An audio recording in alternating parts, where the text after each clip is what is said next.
আমি বগুড়াতে বহুবার এসেছি, আমার কথা বলতে দেননি। আজকে আসেন তো সেই মানুষগুলো দেখি, মাইক কেড়ে নিন তো। মায়ের দুধ খেয়েছেন আমি দেখছি, আসেন মাইক কেড়ে নিন। যারা আলেমদের এই 15.5 বছর মাইক কেড়ে নিয়েছেন, কোরআনের কথা বলতে দেননি, আপনি মুসলমান নাম করলেও আপনি কাফের, কারণ ওটা কাফেরদের চরিত্র। কোরআন মানুষকে শুনতে না দেওয়া, এটা কাদের চরিত্র? وقال الذين كفروا لا تسمعوا لهذا القرآن والغوا فيه لعلكم تغلبون। আল্লাহ তাআলা 1500 বছর আগে কাফেরদের চরিত্র দিয়েছেন। আবু জেহেল সংসদে পর্যন্ত এই আইন পাশ করেছিল, সব চলতে দাও, কোরআনের আলোচনা যেন মুহাম্মদ করতে না পারে, যেখানে করবে বাধা দাও। এই যে ওয়ালগাও দিয়েছেন আল্লাহ, হট্টগোল বাধা, ঢোল ডুগি তবলা বাজাও, পরিবেশ নষ্ট করে দাও, মানুষ যেন কোরআনের আলোচনা শুনতে না পারে। অলগাও ফিহি লাআল্লাকুম তাগলিবুন, আশা করা যায় তোমরা গালেব হবে, বিজয়ী হবে। এ ধারণা কাফেরদের। কাদের? 1500 পরে দেখলাম এই ধারণা অনেক মুসলমানদের ভেতরে প্রবেশ করেছিল। ওরা মনেই করতো এই যে কোরআন শুনলেই বুঝি আমাদের চেয়ার নাকে আবার উল্টিয়ে যায়। কথা বলেন না কেন? সুতরাং যে মানুষগুলো এই ধারণা নিয়ে, এই চিন্তা ভাবনা নিয়ে কোরআনে বাধা দিয়েছিলেন, আপনার আর আবু জেহেলের ভেতরে পার্থক্য এই শুধু নামের। কিসের পার্থক্য? কোনো পার্থক্য এই একটাই, নামের। নামে মানুষকে মুসলমান নিয়ে, মানুষকে জান্নাতে নিয়ে যেতে পারবে? বলেন। সুতরাং এতদিন যা করেছি, সরাসরি হয়তো কেউ বলেনি যে আমি কোরআন বন্ধ করে দেব, কিন্তু এমন এমন পরিবেশ তৈরি করে দিয়েছে, 14 জায়গায় অনুমতি নেওয়া লাগতো। এই যে ভাইরা বসে আছে, জিজ্ঞেস করেন তো, ওনারা কোনোদিন চেয়েছে যে কোরআনের আলোচনা দেশে বন্ধ হোক? ওনাদেরকে দিয়ে বন্ধ করতে বাধ্য করেছে, ওপরে অনেক জালেম এরম বসা ছিল। এমন এমন মানুষকে বসিয়েছে, নামে মুসলমান, কামে সব কাফেরদের মতো। 14 জায়গায় যদি অনুমতি নেওয়ার জন্য মানুষ একটা তাফসির মাহফিল করবে, কোরআনের আলোচনা করবে, 14 জায়গায় যদি অনুমতি নেওয়া লাগে, ওর ধৈর্য কোলাবে? শেষ পর্যন্ত হাল ছেড়ে বলবে দরকার নেই, মমতাজকে নিয়ে এসে 5টা জায়গা আনতে দে। সরাসরি কিন্তু বলতো না যে তাফসির মাহফিল হবে না। তো এমন এমন সিস্টেম করে দিয়েছিল মানুষ যেন ও পথে না হাঁটে। তাহলে এই সিস্টেমগুলো যারা করেছিল, এরা কোরআনের ভাষায় কাফের। এরা কি বলেন? কাফের মারা গেলে জানাজা দেওয়া হয়, কবরে দেওয়া হয়, দোয়া করা হয়। তাহলে এগুলো যদি মরে যায়, আমার মনে হয় এদের জন্য এগুলো বন্ধ করে দেওয়া হবে। কারণ ও এমনি জাহান্নামে যাবে, ও এমনিতেও জাহান্নামে যাবে, ও যাক, ওরে আরো লাথি দিয়ে ফেলে দিন, যান। সুতরাং এই পরিবেশ আল্লাহ আমাদেরকে এই যে কথা বলার বাকশক্তি যে আমাদেরকে দিলেন, এবং এই কথা বলার যোগ্যতা যিনি দিয়ে পাঠালেন, এটা যারা বন্ধ করেছিলেন, আল্লাহ রাব্বুল আলামিন তাদেরকে এখন সব জায়গা থেকে বন্ধ করে দিয়েছে। ইঁদুরের গর্ত এখন তাদের জায়গা নেই। 2-1টা ওকে ঝুঁকি মারছে, ধরা পড়ছে। কথা বলছে না কেন? কোরআনের জন্য আল্লাহ দেশ এখন ওপেন করে দিয়েছে, এবং কোরআন কায়েম হবে, এইটাই সামনে ফাইনাল ইনশাআল্লাহ। আমি কিছু কিছু জরিপ মাঝে মাঝে দেখি, যে বিবিসি, এরপরে আল জাজিরার, এগুলো বললে মানুষের মন খারাপ হয়। আপনাকে আমি আশা সঞ্চার করার জন্য বলছি। একটা জরিপ পেয়েছিলাম কিছুদিন আগে, 100 জনের 14 জন এখনো পর্যন্ত জালেমদের দোসর আছে এদেশে। 100 জনের 28 জন মানুষ এখনো পর্যন্ত শুধু খাওয়ার ধান্দায় আছে। 100 জনের 58 জন মানুষ চাইছে এদেশে আল্লাহর কালাম দিয়ে পৃথিবীটা চলুক। এই জরিপ আমি বানাইনি, যারা জরিপ করে তারাই জানিয়েছে। সুতরাং 100 জনের 58 জন যখন এই 1-1.5 মাসে তৈরি হয়ে গেছে, আশা করছি আল্লাহ এই দেশকে কোরআনের হাতে তুলে দেবেন ইনশাআল্লাহ। এই দৃশ্যটা যেন আমরা চর্মচোখে দেখতে পারি, সে আকাঙ্ক্ষা আল্লাহর কাছে করছি। আল্লাহ তুমি কবুল করো, আমিন। দরুদ আর সালাম পড়ছি আমাদের নবী মুহাম্মদুর রাসূলুল্লাহ সাল্লাল্লাহু আলাইহি ওয়াসাল্লামের প্রতি। তামাম পৃথিবীর সবাই এখন একটা জিনিস চাচ্ছে, শান্তি। কি বলেন তো? সবাই চায় শান্তি। যে জাতির লোককে জিজ্ঞাসা করেন, সবাই শান্তি চাচ্ছে। আল্লাহ রাব্বুল আলামিন শান্তি নামে একটা নাম তিনি নিয়েছেন, সালাম। সালাম মানে কি? সেই সালামের পক্ষ থেকে যে ধর্মটা দুনিয়ায় এসেছে তার নাম ইসলাম। ইসলাম মানে শান্তি। ইসলাম মানে কি? এই আসল শব্দ সিলমন বা সালমন, সুখ শান্তির যে বিষয় আল্লাহ ইসলামের ভেতরে রেখেছেন। সুতরাং এদেশে আমরা ৯৬% মুসলমান, অন্যান্য ধর্মের লোকেরা যারা আছেন ৪%। সবাই যদি ইসলামকে নিয়ে আসতে পারি, কাঙ্ক্ষিত মানের শান্তি এদেশে আমরা দেখতে পারবো ইনশাআল্লাহ। এদেশে মসজিদ যেমন পাহারা দেওয়া লাগে না, ৩.৫ লাখের উপরে মসজিদ আছে, পাহারা দেওয়া লাগে? আরো জোরে বলেন। মসজিদ যেমন পাহারা দেওয়া লাগে না, ইসলাম এদেশে যদি এসে যায় মন্দিরও পাহারা দেওয়া লাগবে না। যে যার ধর্ম ওপেন ভাবে নিরাপত্তার সাথে পালন করবে, কোনো অসুবিধা নেই। অনেকের ধারণা এই যে ইসলাম আসলে আমি যে একটু লাল পানি খাই ওটার কি হবে, কোনো অসুবিধা নেই। অনেকে বলে যে আমি আকিস বিড়ি খাই, আসিস বিড়ি খাই, এটার কি হবে? আপনি মসজিদের ভেতরে যদি প্রবেশ করেন, মসজিদ এমন একটা জায়গা, সেখানে গেলে যদিও আপনার বিড়ি খেতে মনে চাচ্ছে খেতে পারবেন, যদিও ডাল বাবা খেতে মনে চাচ্ছে ওই পরিবেশে খেতে পারবেন, কারণ আপনার বিবেকে বাধা দেবে, কারণ ওই পরিবেশে ওইটা চলে না। কথা বলে না কেন? ওই জায়গাতে বিধান চলে কার? এই জন্য ওখানে প্রবেশ করলেই বলা লাগে আল্লাহুম্মা আফতাহ লি আবওয়াবা রাহমাতিক, হে আল্লাহ তোমার রহমতের যত দরজা, বাবের বহুবচন আবওয়াব বলা হয়, সব খুলে দাও। কারণ পুরা পরিবেশটাই রহমত দিয়ে বেষ্টিত করেছেন কে? ওখানে আল্লাহর বিধান চলার কারণে যদি পুরা এরিয়া আল্লাহ রহমত দিয়ে ভরপুর করে দেয়, এই ৫৬,০০০ বর্গ মাইলে ওই আল্লাহর বিধান যদি কায়েম হয়, ১০০% আমরা বিশ্বাস করতে পারি ৫৬,০০০ বর্গ মাইল মসজিদের মতো নিরাপদ হয়ে যাবে। এরকম জায়গায় আপনার আর লাল পানি খেতে মনে চাইবে না। কথা বলেন না কেন? এক লোক ওয়াজ শোনার পরে বলেছিল, হুজুর জান্নাতে নাকি সব পাওয়া যায়, ওয়ালাকুম ফিহা মা তাশতাহি আনফুসুকুম ওয়ালাকুম ফিহা মা তাদদাউন। মনের ভেতরে কামনা বাসনা যা আছে সব নাকি পাওয়া যায়। যে বিড়ি পাওয়া যাবে, হ্যাঁ বিড়িও পাওয়া যাবে, কিন্তু বিড়ি খাওয়ার মতো মন আপনার থাকবে না। ও নাপাক জিনিস খাওয়ার মতো মন আপনার তৈরি হবে না। জাহান্নামের যে ৭টা খাবারের কথা আছে, তার প্রথম নাম্বার খাবার হচ্ছে আগুন। নাম কি? বলেন বলেন। বিড়ি যেটা দিয়ে খায় ওটার নাম কি? তা আপনি কি জাহান্নামের খাবার খেতে পারেন? আমার মনে হয় বগুড়াতে বিড়ি খাওয়া লোক, সিগারেট খাওয়া লোক নেই নাকি? যদি থাকেন আপনি এই বদ অভ্যাস ছেড়ে দিন। দেবেন তো? কারা বিড়ি সিগারেট ছেড়ে দেবেন দেখে হাত তোলেন তো। ও আপনার এই এলাকায় আছে, বোঝা যাচ্ছে। খান, আস্তে আস্তে ছেড়ে দেবেন ইনশাআল্লাহ। না আমরা বলছিলাম আল্লাহ পাক এই শান্তির যে ধর্ম দিয়েছেন, এখানে কিচ্ছু দেওয়া যাবে না, যা দেবেন মোনাজাতের পরে। শান্তির জন্য আজ বিভিন্ন ধান্দা করা হচ্ছে, বিভিন্ন জায়গায় আমরা ধর্ণা দিচ্ছি। আল্লাহর পক্ষ থেকে শান্তির যে বিধান আমাদের কাছে এসেছে, ইন্নাদ-দীনা ইনদাল্লাহিল ইসলাম, পৃথিবীতে যদি কেউ শান্তি পেতে চায় তার মনোনীত যে পাঠানো ইসলাম, এইটার কাছে আত্মসমর্পণ করা লাগবে। কথা বলেন না কেন? সুতরাং ওপেন ভাবে বলছি, এদেশে যদি শান্তি সর্বাত্মক ভাবে আমরা শান্তি, শাস্তি, নিরাপত্তা চাই, ইসলামের বিকল্প কিচ্ছু নেই। যত তন্ত্র মন্ত্র, যত বাদ আছে সব আমাদের এই ৫৩ বছরে দেখা হয়ে গেছে। এই কথা বলেন না কেন? ৫৩ বছর বাবা চালিয়েছে, আমরা অনেকে দেখি, আমি দেখি না, এই মুরব্বী দেখেছি। আপনাদের শহীদ প্রেসিডেন্ট জিয়াউর রহমান চালিয়েছে, আমি দেখি না, ওনারা দেখেছে। এই যে ৫-এর চাচা, এরশাদ চাচা চালিয়েছে, ও আমি দেখি না, আমার ৯২ সালে জন্ম। আপনাদের এই জেলার ভাবি, পুত্রবধূ, উনি চালিয়েছে। পাশের জেলার পরের জেলা রংপুরের ভাবি, ববু বলা হয় যাকে, উনি চালিয়েছে। গত বছর আমরা দেখলাম, কাঙ্ক্ষিত মানের শান্তি পেয়েছি। বলেন, এখন শুধু দেখতে বাকি আছে যে কোরআন দিয়ে চললে কেমন দেখা যায়। একটু একটু মনে আশা জাগে না যে কেমন লাগে একটু দেখি তো।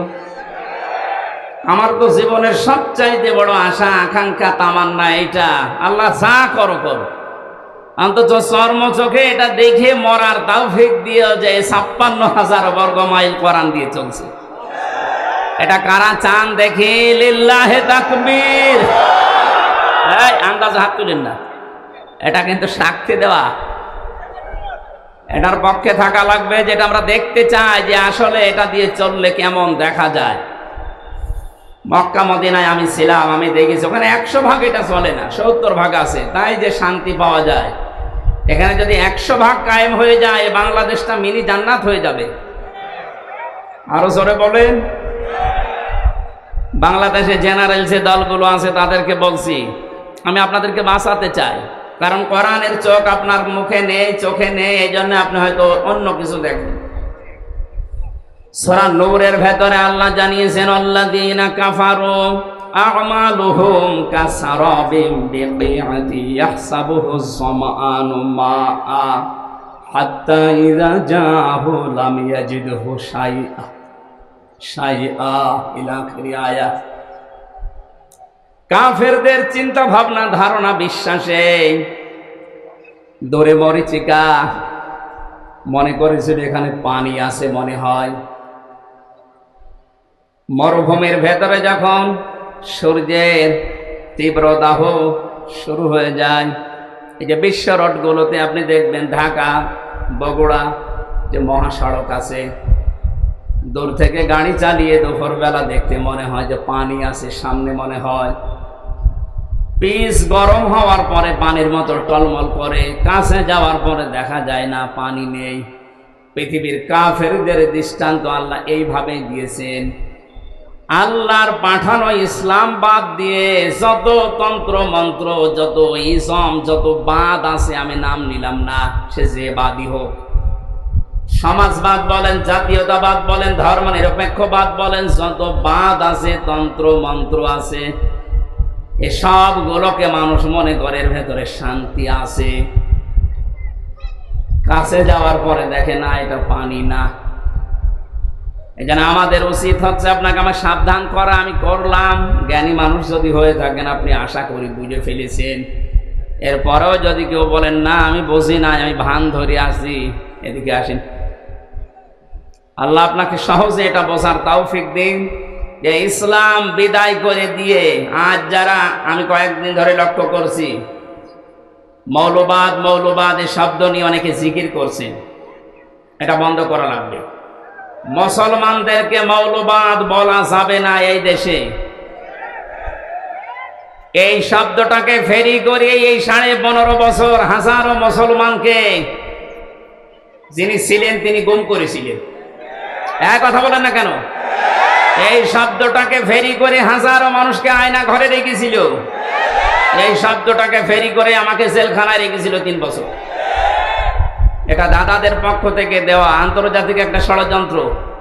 এখানে যারা পা দিচ্ছেন আপনিও এই জালেমদের মতো মাজা ভাঙবে। সুতরাং এই শব্দ যেন কোনো মুসলমানের আগে পরে লাগানো না হয়, যেন আমরা মৌলবাদ চাই না। তা আপনি কি চান? মৌল শব্দ এসেছে মূল থেকে। মূল মানে এ পৃথিবীর মূল আমার আল্লাহ। এক কথা বলেন না কেন? মূল হচ্ছে নবীজি। আল্লাহ নবী যদি না থাকে এতে থাকবে কি? সুতরাং এই পৃথিবীতে মৌলবাদ এটাকে যদি কেউ গালি দেয়, সে যেন সরাসরি আল্লাহকে গালি দেয়। গালি হিসাবে এটা ব্যবহার করা না। এই ফেরি আর করা যাবে না। আপনি ষড়যন্ত্রে পা দিয়ে আবার না জানি কোন বিপদ ডেকে আনতে চাচ্ছে।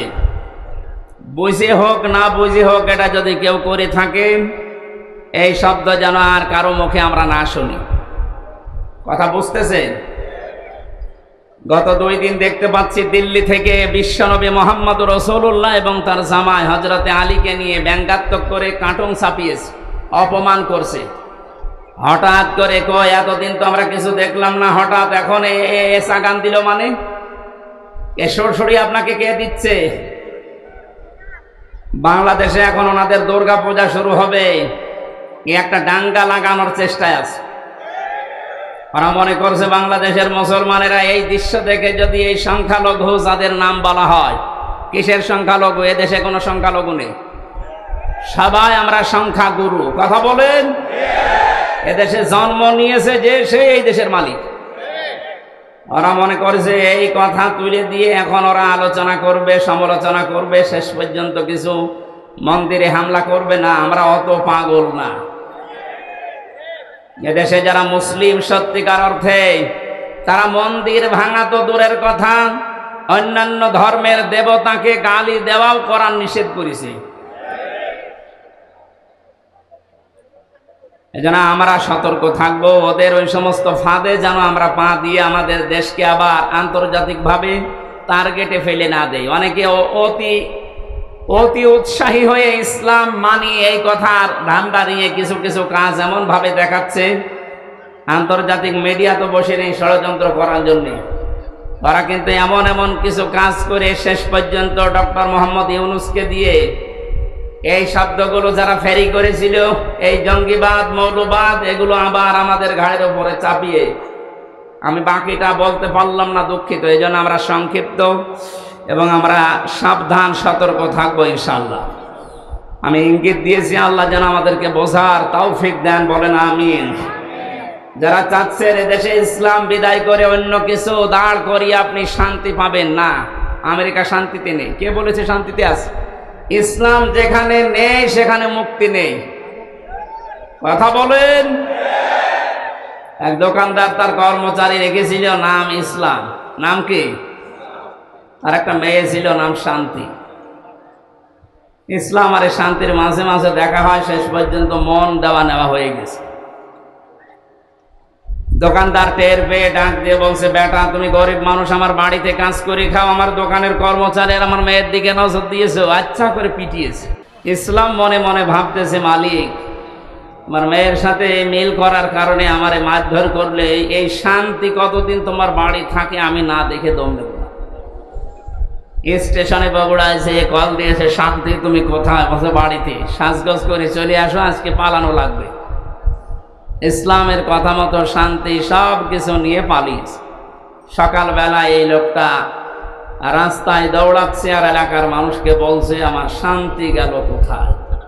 লোকজন বলছে, শান্তি গেল কোথায় মানে? যে আমার মেয়ে শান্তিকে আমি খুঁজে পাচ্ছি না।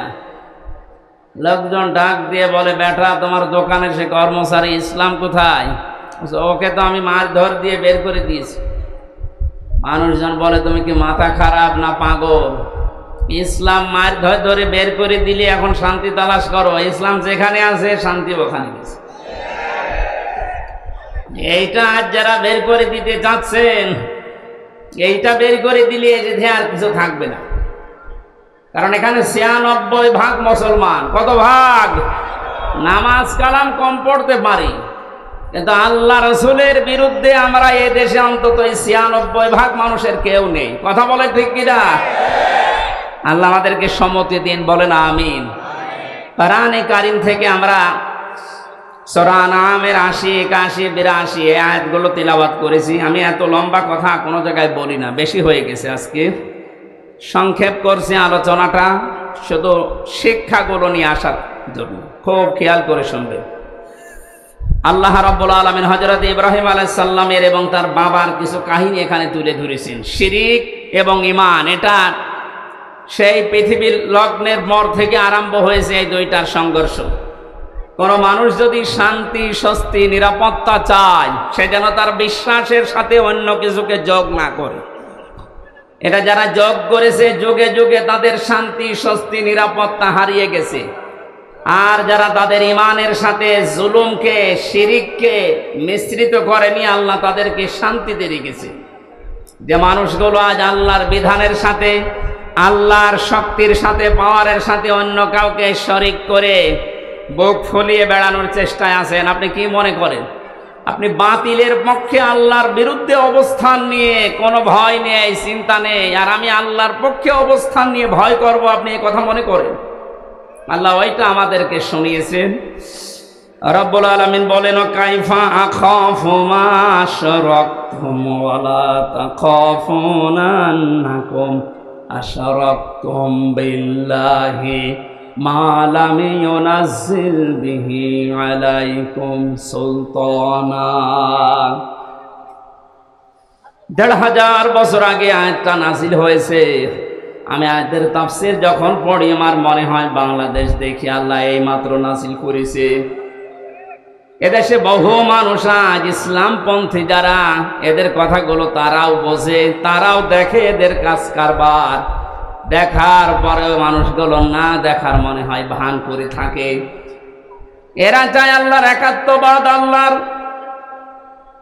ওয়াহদানিয়াতকে দেশে প্রতিষ্ঠা করতে, আর মানুষগুলো আল্লাহর বিপক্ষে অবস্থান নিয়ে আল্লাহর আইনের বিপক্ষে নতুন আইন তৈরি করে শিরিক করে আরো দুধ ফোলাতে। আল্লাহ তাআলা নবীজিকে দিয়ে বলাচ্ছেন, হে নবী আপনি এই কথাটা মানুষকে জানানো, কাইফা আখাফু, কেমন করে আমি ভয় করি, মা আশরাকতুম, যা তোমরা শরীক করো, ওয়ালা তাখাফুনা আন্নাকুম আশরাকতুম বিল্লাহ, তোমরা আল্লাহর সাথে শরীক করে তার সাথে অংশীদার স্থাপন করে ভয় করো না। আর আমরা আল্লাহর একত্ববাদ এই দুনিয়ায় প্রতিষ্ঠা করতে গিয়ে ভয় পাবো কোন কারণে? তোমাদের পক্ষে কোনো দলিল নেই, সব মন গড়া কথা। আর আমি যেটা করতে চাই এটার পক্ষে আমার আল্লাহর পক্ষ থেকে দলিল আছে। শান্তি, স্বস্তি, নিরাপত্তা এইটা দেওয়ার একচ্ছত্র মালিকানা দুনিয়ার কেউ না। কার বলেন তো? ফাজ্জুল ফারিকাইন আহাক্কু বিল আমনি, এই দুই দলের ভেতরে নিরাপত্তা পাওয়ার জন্য সবচাইতে বেশি হকদার কারা? ইন কুনতুম তা'লামুন, যদি তোমাদের জানা থাকে বলো দেখি। এ প্রশ্ন ছুড়ে দিয়ে আল্লাহ নিজেই জবাব দিচ্ছেন, আল্লাযীনা আমানু ওয়া লাম ইয়ালবিসু ঈমানাহুম বিযুলমিন উলাইকা লাহুমুল আমনু ওয়া হুম মুহতাদুন। এই পৃথিবীতে শান্তি, স্বস্তি, নিরাপত্তা এই শব্দটা তাফসিরে বারবার আমি লেখা পেয়েছি, এজন্য উচ্চারণ করছি। তামাম দুনিয়ার মানুষ কিন্তু এইটাই চায় যে আমি শান্তিতে থাকতে চাই, আমি স্বস্তি চাই, আমি নিরাপত্তা চাই। আল্লাহ বলেন এটা আমি শুধুমাত্র নির্ধারিত করে দিলাম তাদের জন্য যারা দুনিয়ায় ঈমান আনে। জোরে বলেন সুবহানাল্লাহ।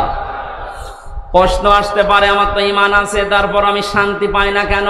না, ঈমান যদি কেউ আনে, পরবর্তী শব্দ হচ্ছে ওয়ালাম ইয়ালবিসু ঈমানাহুম বিযুলমিন, সেই লোকটা যেন তার ঈমানকে জুলুমের সাথে মিশ্রণ না করে। আজ এই 15.5 বছরের দিকে আমরা তাকিয়ে দেখছি, অনেক উন্নয়ন আমাদের চর্মচোখে দেখানোর চেষ্টা চালানো হয়েছে, কিন্তু মানুষগুলো ঈমানের সাথে জুলুমকে, শিরিককে মিশ্রিত করার কারণে আল্লাহ শান্তি, স্বস্তি, নিরাপত্তা সব উঠিয়ে নিয়েছে। আমার কথার অর্থ বোঝেন?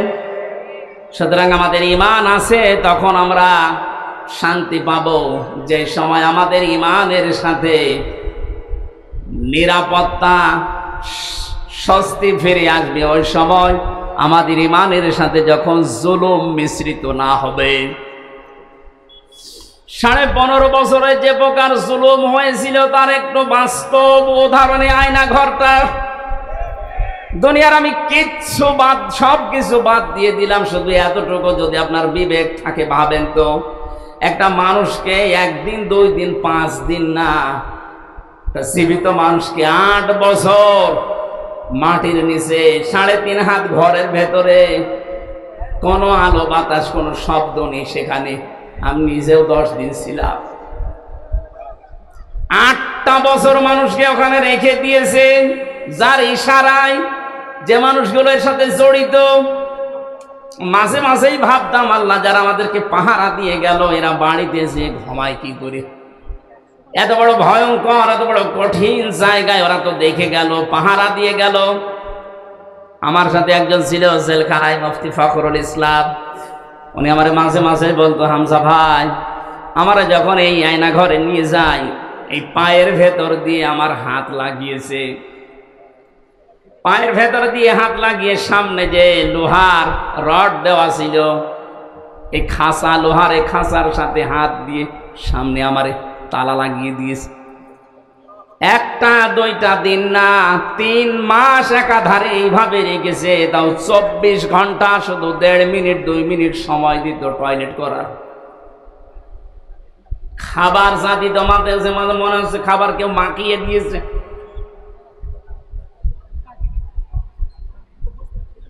আপনি একটু বিবেক দিয়ে ভাবেন তো, একটা কোনো মানুষ যার ন্যূনতম বিবেক আছে, ঈমান না থাক, বিবেক তো আছে আপনার, এটা মেনে নেওয়া সম্ভব?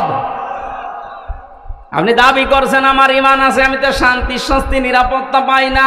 আরে ভাই, আপনার ঈমানের সাথে তো জুলুম মিশ্রিত।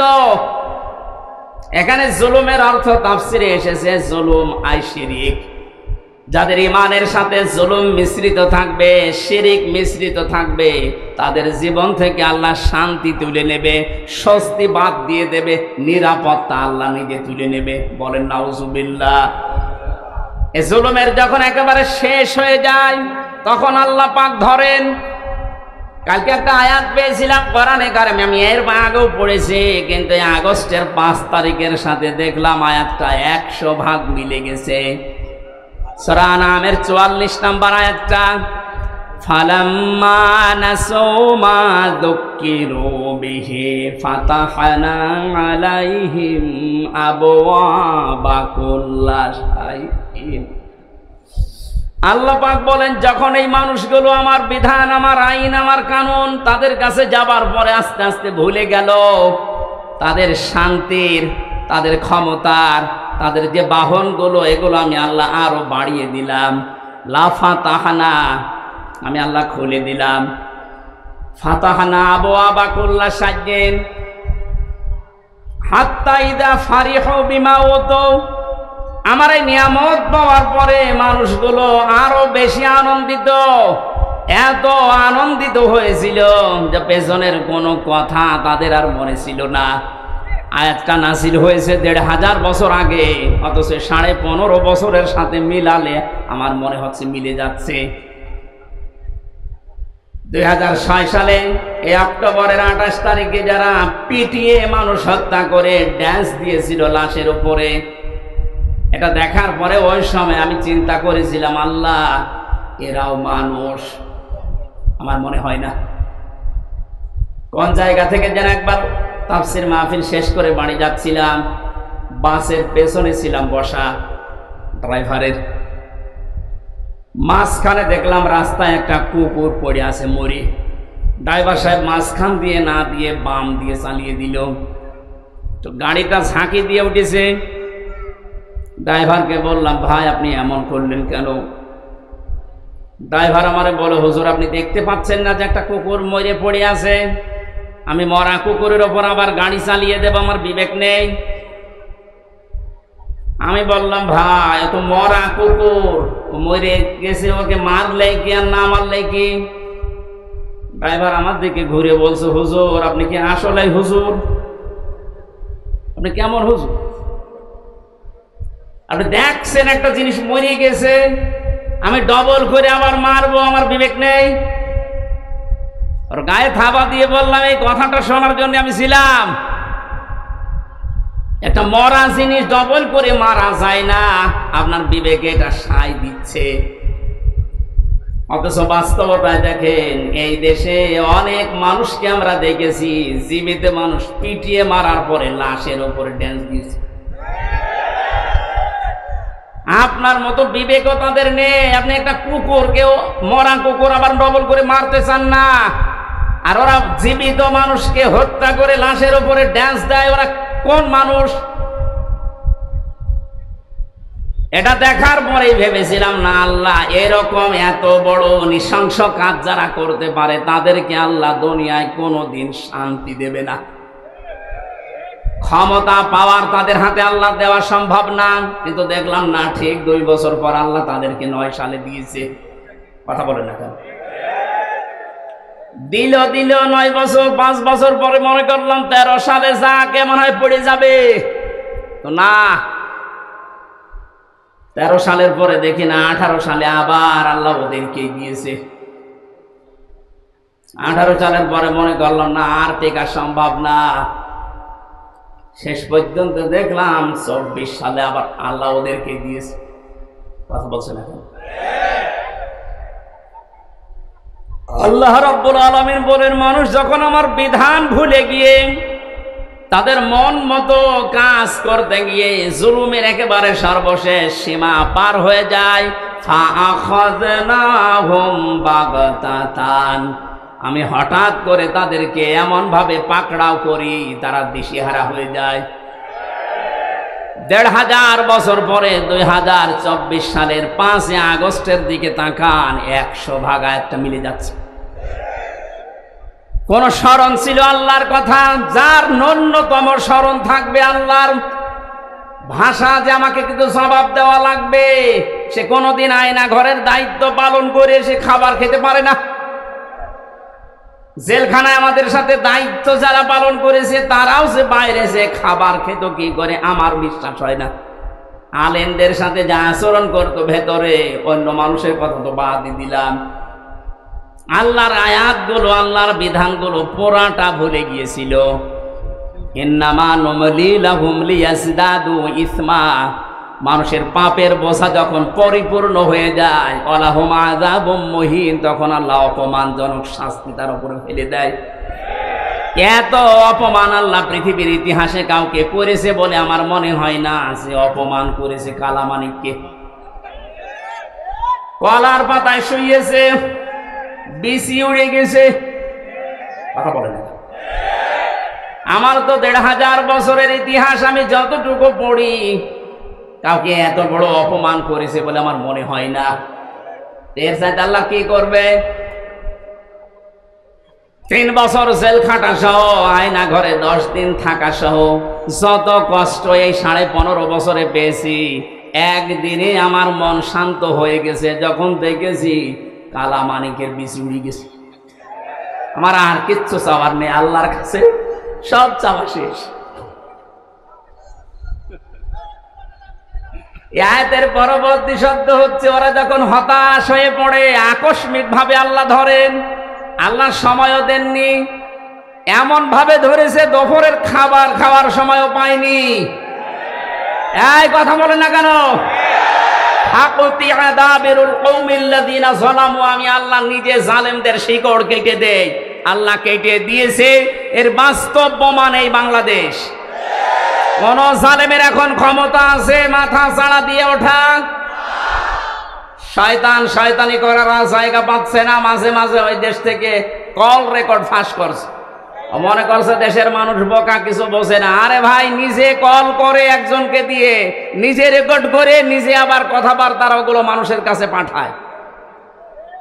এই ধান্দাবাজি, এই প্রতারণা কিন্তু এদেশের মানুষ বুঝে ফেলেছে। আপনি যার সাথে মোবাইলে কথা বলছেন, কোন নাম করা মানুষের সাথে তো কথা বলতে দেখি না। কোথায় কোন অসপড় গায়ে কোন কে, তার পরিচয় কেউ জানে না। তার সাথে আগে থেকে লিঙ্ক করে কথাগুলো কি বলা লাগবে সব সেট করে রাখে।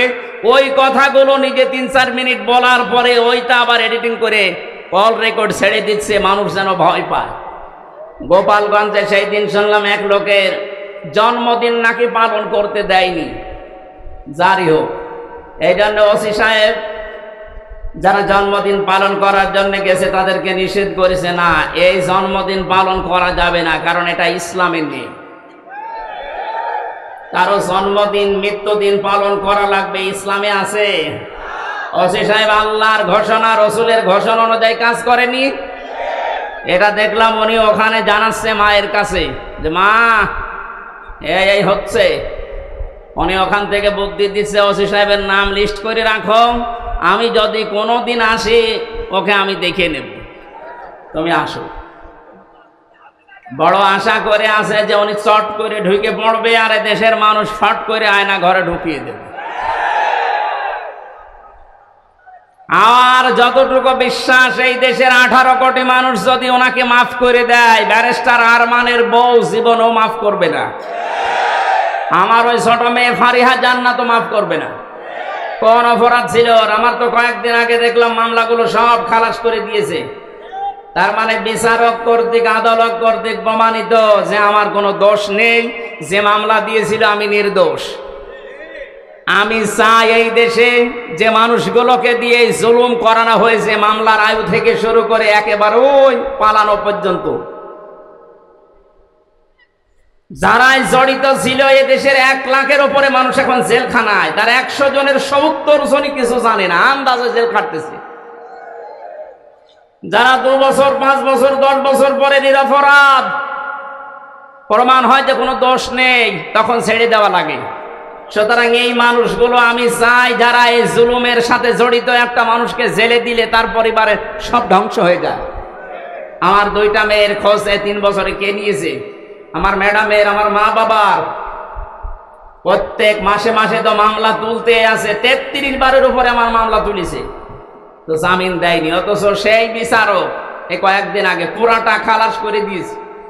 মামলাটা হাতে নিয়ে আমার সামনে তো চেয়েছিলাম আমি, আমারে বলছে যে এ কি বিচার করবো, এর ভেতরে কোনো মাল নেই, যা। আমি বলতেও গেলাম যে স্যার, মাননীয় আদালত, এই মামলা তো 3 বছর আপনার হাতে ছিল, তখন তো বলেননি, এখন বলছেন কোনো মাল নেই, কি দেখে বিচার করব? সব ফেলে দিলেন। এই 3 বছর আগে যদি এরকম টান মেরে ফেলে দিতেন, তাহলে তো আমার 3 বছর ছেলে থাকা লাগে না। এইটাই বলতো যে হুজুর আমার কিছু করার নেই, উপরের নির্দেশ, হাত বাঁধা ছিল। কথা বলে না কেন? এরকম হাত বাঁধা কি শুধু ওই বিচারকের ছিল? এদেশে 1628টা চেয়ার, শুধু একটা চেয়ারের হাত খোলা ছিল, বাকি সবগুলোর ছিল হাত বাঁধা। এজন্য তাদের ইচ্ছা থাকার পরও তারা ন্যায় বিচার করতে পারেনি।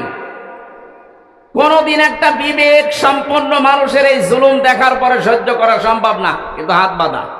ওনার হাত খুলে যাওয়ার পরে আর 1 সেকেন্ডও দেরি করে না, সব খারিজ করে দিয়েছে।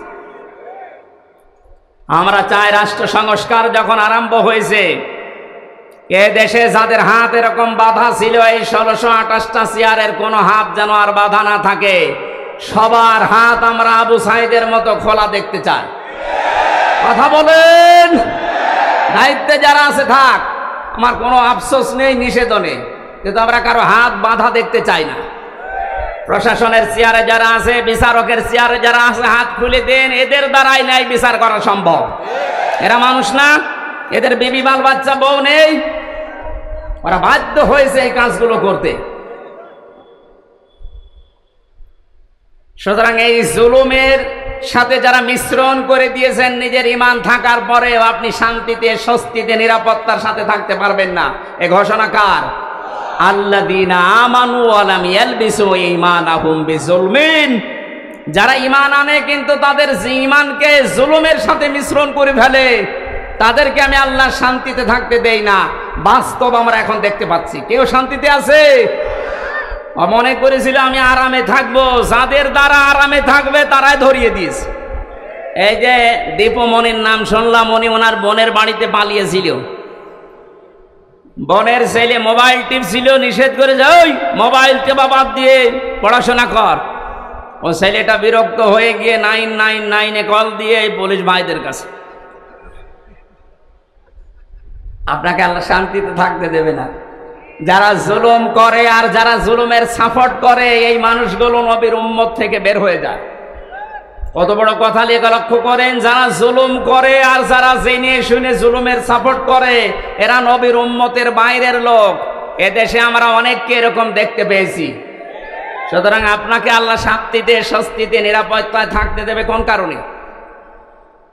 বিডিআর বিদ্রোহর নামে হাজার হাজার মানুষকে বিনা কারণে, তাদের মুখের ভাষা, তাদের মুখের কান্না, চোখের পানি দেখলে আল্লাহর আরশ পর্যন্ত কেঁপে যায়। 3 বছরে 900-র উপরে বিডিআরের সাথে আমার দেখা। কত মানুষ 1 মাস পরে রিটায়ার্ড হয়ে বাড়িতে যে বউ বাচ্চা নিয়ে থাকবে, অথচ 14 বছর জেল খাটতেছে। রাতে তাহাজ্জুদ পড়তে যখন উঠতাম দেখতাম এই মুরব্বী মানুষ, এরকম মুরব্বী মানুষ 14 বছর জেলে আছে। রাতের বেলা ঘুমের ভেতরে ঘুম থেকে উঠে এমন একটা আওয়াজ দিত, আমার মনে হয় আরো সে চলে যায়। 60 বছর 65 বছরের এই মুরব্বী মানুষ চোখের পানি ফেলে কাঁদতো, হামজা ভাই জীবন আর 1 মাস পরে রিটায়ার্ড হয়ে যেতাম, বিনা কারণে কিচ্ছু জানি না। যদি শাস্তিও দিয়ে দিত মাত্র 7 বছর জেল হইতো, অথচ 15 বছর পড়ে আছি। কি জবাব দেবেন আপনি এই জুলুমের?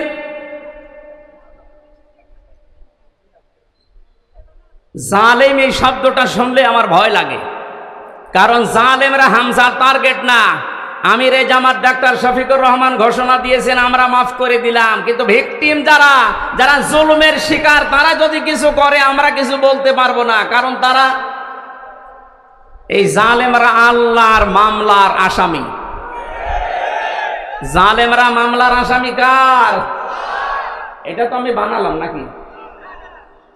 সূরা শুরা 42 নম্বর আয়াত 25 নম্বর পারার 6 নম্বর পৃষ্ঠার 13 নম্বর লাইনে আছে।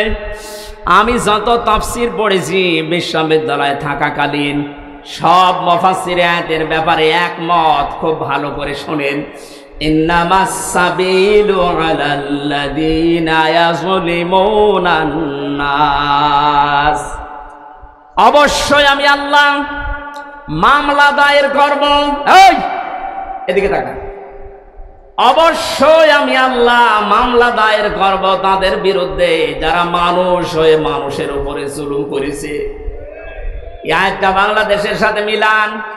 আমার তো মনে হয় অনেকের জীবনে এটা মিলে যাচ্ছে। কোন কারণে কিচ্ছু জানে না লোকটা, ঘুমিয়ে আছে ঘরে, ঘুম থেকে উঠে যাচ্ছে জেলখানায়। কি গো তুই গাছ কেটেছিস, অথচ গাছ কাটা কি ও কিছুই জানে না। এরকম মিথ্যা মামলা দেশে ছিল না? আরো আসতে বলেন। এই বিষয়গুলো আমি নিজে জানতাম না, জেলখানায় 3টা বছরে ধাপে ধাপে দেখেছি, তাই বলছি। বললাম না 100 জনের 70 জন মানুষ অন্তত কিছু জানে না। জেলে ঘুমিয়ে আছে, পরের দিন আবার ঘুম ভাঙার পরে কোথায় গো? বাড়িতে। কেন? কিছুই জানে না। মাঝখান থেকে পরিবারের কাছ থেকে 1.5-2 লাখ টাকা নিয়ে আল্লাহর ওলি জামিন করিয়ে দিয়েছে। এই জুলুমের শেষ কোথায়? আপনি কি জবাব দেবেন আল্লাহর কাছে? এজন্য জালেমদের কোন সম্পদ আল্লাহ দুনিয়ায় কাজে লাগাতে দেয় না। তার বাস্তব প্রমাণ এই দরবেশ কত টাকার মালিক ছিল আপনি হিসাব করতে পারেন? কি হয়েছে তার টাকাগুলো? এখন শানের উপরে ঘুমানো লাগে। আমাদের যেখানে রেখেছে 3টা বছরে এই মাটির উপরে, শানের উপরে, এখন তার ওই জায়গায় থাকা লাগছে। কি হচ্ছে তার ওই অর্থ সম্পদ গুলো, এই টাকাগুলো কোন কাজে আসতেছে? এখন তাদের যে চরিত্রের বর্ণনা বের হচ্ছে, শয়তান পর্যন্ত আশ্চর্য হয়ে যাচ্ছে যে দরবেশের চরিত্র এত নিম্ন। এজন্য আমাদের সাবধান হওয়া উচিত। আমি আজকাল বাস্তব প্রমাণ দিয়েই বলছি, এদেশে শেখ হাসিনা থেকে শুরু করে যারা তার দোসর ছিল সবাই আল্লাহর মামলার আসামি। মামলার বাদী যত বড় হয় মামলা মেটানো তত কঠিন হয়। এক কথা বলেন না কেন? আমার মামলার বাদী যদি আমার সত্যি কথা বলছি কোনো সলিমদ্দি হতো, আমি যদি আকিস গ্রুপে চাকরি করতাম, আপনার কয় টাকা লাগতো? টাকা দিয়ে হলে আমি 2-3 দিনে বের হয়ে চলে আসতাম। কিন্তু এমন মানুষ বাদী, এই জন্য 33 বার ওঠার পর মামলার জামিন হয়নি। উনি বিদায় নেওয়ার কয়েকদিন পরে জামিন সব শেষ। সুতরাং এখানে বাদী কিন্তু যিনি পালিয়েছে উনি না, হামজাও না, মামলার বাদীকে। আপনি দেখেন আপনার দ্বারা আবার জুলুম হয়ে যাচ্ছে না তো? আজ অনেকে নিজের স্ত্রীর উপরে জুলুম করছে, পরিবারের উপরে জুলুম করছে, স্ত্রী হিসাবে স্বামীর উপরে জুলুম করছে। আল্লাহর নবীর স্ত্রী তার স্বামীকে অভয় দিত, স্বামী আমার ভয় পাবেন না, ইন্নাকা লা তাসিলুর রিহমা। এই পৃথিবীতে যারা আত্মীয়তার সম্পর্কগুলো ঠিক রাখে তাদেরকে আমার আল্লাহ কখনো ভয় দেখান না। জোরে বলেন সুবহানাল্লাহ। নবীজি যখন ওহী নিয়ে এসেন ভয় পেয়েছিলেন, তিনি বলছিলেন জাম্মিলুনি জাম্মিলুনি, আমাকে ঢেকে দাও, আমাকে ঢেকে দাও, আমি ভয় পেয়েছি। হযরতে খাদিজাতুল কুবরা রাদিয়াল্লাহু তাআলা আনহা ওই সময়ও কিন্তু মুসলমান হননি, কারণ কালিমার দাওয়াত পাননি। ওই সময় তিনি নবীজিকে ডাক দিয়েছিলেন, ইয়া আবাল কাসেম, হে কাসেমের পিতা, কাল্লা, কখনো না, আল্লাহি আল্লাহর কসম, মা ইখজিকাল্লাহু আবাদান, কখনো আল্লাহ আপনাকে লাঞ্ছিত অপমানিত ভয় দেখাতে পারে না। সম্মানিতা মা বোনেরা যারা এসেছেন তাদেরকে এবার বলছি, হযরতে খাদিজাতুল কুবরা বিশ্ব নবীকে ওই দিন 5টা বিষয় শুনিয়েছিলেন ভয় না পাওয়ার কারণ হিসাবে। আপনি আপনার স্বামীকে যদি এই কথাগুলো বলতে পারেন আর আপনার স্বামীর চরিত্রের ভেতরে যদি এগুলো দেখতে পারেন, বুঝবেন ওই স্বামী হক পথে আছে। 1 নম্বরে, যেই স্বামী তার রক্তের সম্পর্কগুলো ঠিক রাখে সেই স্বামীকে দুনিয়ার কোনো ভয় পাওয়াতে পারে না। অথচ আজ লক্ষ লক্ষ পরিবারের দিকে তাকান, অধিকাংশ পরিবারে বউর কারণে স্বামী তার রক্তের সম্পর্কগুলো ঠিক রাখতে পারে না। এই কথা বলছেন? স্বামীর রক্তের সম্পর্ক ছিল তার ফুফুর সাথে, তার চাচার সাথে, তার ভাইয়ের সাথে, তার বোনের সাথে। এমন বউ পেয়েছে নামাজ পড়ে, রোজা রাখে, কালো বোরকা পরে, কিন্তু এগুলোর সাথে আমার আসল সম্পর্ক যেগুলো হক আদায় করা দরকার এগুলো করতে গেলে ওর আর মন পাওয়া যায় না। এমন বউ দেশে নেই। আপনি নামাজ রোজা কালো বোরকা পড়ে জাহান্নামে যাবেন। নবীজি জানিয়েছেন, কোন স্ত্রী লোক যদি চায় যে তার স্বামীর হায়াত আরো বেড়ে যাক, তার স্বামীর মান সম্মান, টাকা পয়সা, অর্থ সম্পদ, প্রভাব প্রতিপত্তি, ক্ষমতা দুনিয়ায় বাড়তেই থাক, তাহলে সেই মহিলা যেন সব সময় তাকিদ দেয় তার স্বামীকে, স্বামী তুমি যা করো না কেন সম্পর্কগুলো রক্তের ঠিক রাখো। কিন্তু আজ হাজারো পরিবারে এরকম মহিলা পাওয়া যাচ্ছে না, অথচ নামাজ পড়ে। এক কথা বুঝতেছেন না? মা বোন যারা এসেছেন, নবীর স্ত্রীর মতো এই চরিত্র আপনাদের থাকা লাগবে, তারপরে খাদিজার সাথে জান্নাত। আপনার স্বামীকে আপনি সব সময় তাকিদ দেবেন, সাহায্য করবেন, তুমি যা করো করো, কিন্তু নিজের স্ত্রী হয়ে আমি তোমাকে বলছি যতগুলো সম্পর্ক আছে রক্তের, আমাদের যা হয় হোক, এদের সাথে ঠিক রাখো, আল্লাহ নিজে পুষিয়ে দেবেন। সুবহানাল্লাহ বলে। 2 নম্বরে হযরতে খাদিজা বলেছিলেন, অতাহমিলুল কাল্লা, হে স্বামী কখনো আপনাকে আল্লাহ ভয় দেখাতে পারেন না, কারণ আপনি মানুষের বোঝা হালকা করে দেন। এই শব্দটা আমি এখন পর্যন্ত, এতদিন পর্যন্ত ভালো বুঝতাম না। এখন গভীরে চিন্তা ভাবনা করে দেখছি যে এর ভেতরে এত কথা খাদিজা বলেছিলেন। হে স্বামী আপনি মানুষের বোঝা হালকা করে দেন, এটা নবীর চরিত্র ছিল, তিনি বোঝা হালকা করে দিতেন। আর আমরা এমন উম্মত হয়ে দাঁড়িয়েছি, মানুষের বোঝা হালকা করা দূরের কথা, মানুষের বোঝা আরো বাড়িয়ে দিচ্ছি। 850 বছর আগে পালিয়েছিল লক্ষণ সেন, আর তার পেতাত্তা পালিয়েছে 5 আগস্টে। উনি যাওয়ার সময় বলে গিয়েছে সেনাপ্রধানকে নাকি যে যাবার পরে এমন এমন কাজ তোমরা করবা যেন এদেশ 2 মাসের বেশি টিকতে না পারে। এতটুকু বললেও হয়তো বারবার এখন মানুষকে উনি জানাচ্ছেন যে দেশ আর 1 মাসের বেশি চলবে না, কিভাবে চলে আমি দেখব, কারণ আমি যা করে এসেছি এত ঋণ এ দেশের মানুষ শোধ দিতে পারবে না। এত ঋণের বোঝা আপনি রেখে গেলেন। আমার মেয়ে হয়েছে কয়েকদিন আগে, 7-8 দিন হয়ে গেল, ওর মাথার উপর এখন 1 লাখ টাকা ঋণ। কি আমি বানিয়ে বলছি? এদেশের প্রতিটি মানুষের মাথা পিছু ঋণ এখন 1 লাখ। ঋণের বোঝাগুলো দিয়ে গেলেন আপনি, নবীর উম্মত দাবি করেন, 14 বার নাকি হজ করেছেন। কি করেছেন আপনি? নবীর আদর্শ ছিল তিনি মানুষের বোঝা হালকা করতেন, আর সবার বোঝা আপনি দিয়ে গেলেন। আগস্টের 5 তারিখের আগে কত মানুষের পরিবার ধ্বংস করেছেন, কত মানুষের হাত নেই, পা নেই, চোখ নেই, অন্ডকোষ পর্যন্ত নেই। এই মানুষগুলো এখন পরিবারের বোঝা। এই কথা বোঝেন? এই বোঝাগুলো যিনি বানিয়ে গেলেন উনি নবীর উম্মত হতে পারেন? আরো জোরে বলেন না। নবীর উম্মত যে না, সে নবীর উম্মত না, সুপারিশ পাবে। আমাদের কাজ হবে আমরা মানুষের বোঝা হালকা করব। ডাক্তার শফিকুর রহমান এইটাই করে বেড়াচ্ছে সারা দেশে। যত মানুষ শহীদ হয়েছে 1880 জনের তালিকা আমরা পেয়েছি। প্রত্যেক পরিবারে 2 লক্ষ করে টাকা দিয়ে আসতেছে। টাকাওয়ালা মানুষ দেশে আর নেই। কিছুটা হলেও তো তাদের বোঝা হালকা হচ্ছে। এটা নবীর উম্মতের কাজ। কার কাজ? যারা মানুষের বোঝা হালকা করে দেয় তাদের ভয় আল্লাহ দূর করে দেয়। এই জন্য ওনার কোনো ভয় আছে? আমার সাথে ছেলে 4 দিন ছিল, আমি দেখেছি লোকটার কোনো ভয় নেই, নির্ভয় বানিয়ে দিয়েছে আল্লাহ। ওনার তাওয়াক্কুল, ওনার ইখলাস এত উপরে। অনেকে বাইরে থেকে উল্টাপাল্টা মন্তব্য করে, আরে বেটা কাছ থেকে দেখেছিস তার আমল। আমার মতো যুবক মানুষ, 33 বছর বয়স আমার, আমি 1.5 পারা 2 পারা কোরআন পড়তে গেলে নামাজে দাঁড়িয়ে পা লেগে যায়। আর ওনার এক একটা সেজদায় দেখতাম তাহাজ্জুদের নামাজে 40-45 মিনিট 1 ঘন্টা কাটিয়ে দিচ্ছে। আপনি সমালোচনা করেন বাইরে বসে বসে। সারা দেশের মানুষের ভেতরে একটা মহব্বত আলাদা ভাবে আল্লাহ ওনার প্রতি তৈরি করে দিয়েছে, এমনি এমনি না। 15.5 বছর তো খেদমত করার নাম নিয়ে তার উপর তো মানুষের মহব্বত নেই, আরো যত ঘৃণা জন্মিয়েছে। কারণ মানুষের বোঝা তিনি তৈরি করে দিয়ে গেছেন এই দেশে। আর ইনি চেষ্টা করছেন মানুষের বোঝা যেন হালকা করা যায়। এই কথা বলেন না কেন? দলমত নির্বিশেষে আমাদের উচিত হবে নবীর উম্মত হিসাবে যদি দাবি করি, মানুষের বোঝা যেন আমরা হালকা করে দিতে পারি। বলেন আমিন।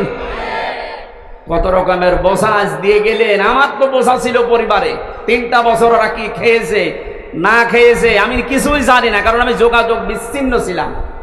আমার ফাঁসির কন্টেম সেলের ভেতরে কোরাটা যোগাযোগ বিচ্ছিন্ন করে রেখে দিয়েছে, কেউ কথা বলতে পারবেন না। বাইরের মানুষগুলো বেঁচে আছে না জীবিত আছে। আমি জেলে থাকাকালীন আমার দাদা মরেছে, আমার নানা মারা গেছে, আমার নানি মারা গেছে, আমার একটা চাচাতো ভাই মরেছে। আমি কিচ্ছু জানি না, 3 বছর পরে জানলাম তো মরে গেছে। আপনি কোন কারণে কষ্টটা দিলেন? কি অপরাধ করেছিলাম আমি? কোরআনের কথাগুলো সঠিকভাবে তুলে ধরতাম, এইটাই আমার অপরাধ। অথচ আপনি এমন এমন মামলা আমার নামে দিয়েছে, শয়তানও বিশ্বাস করেন। এই সিরাজগঞ্জের কনসেলি নাকি আমার ওয়াজ শুনি সংসদ ভাঙতে গেছে তরবারি নিয়ে। আরে বেটা, তরবারি নিয়ে সংসদ ভাঙা যায়? বোম মারলে ওড়ে না। এই যে সংসদের লোক বসে আছে না, তরবারি নিয়ে ভাঙা যায়?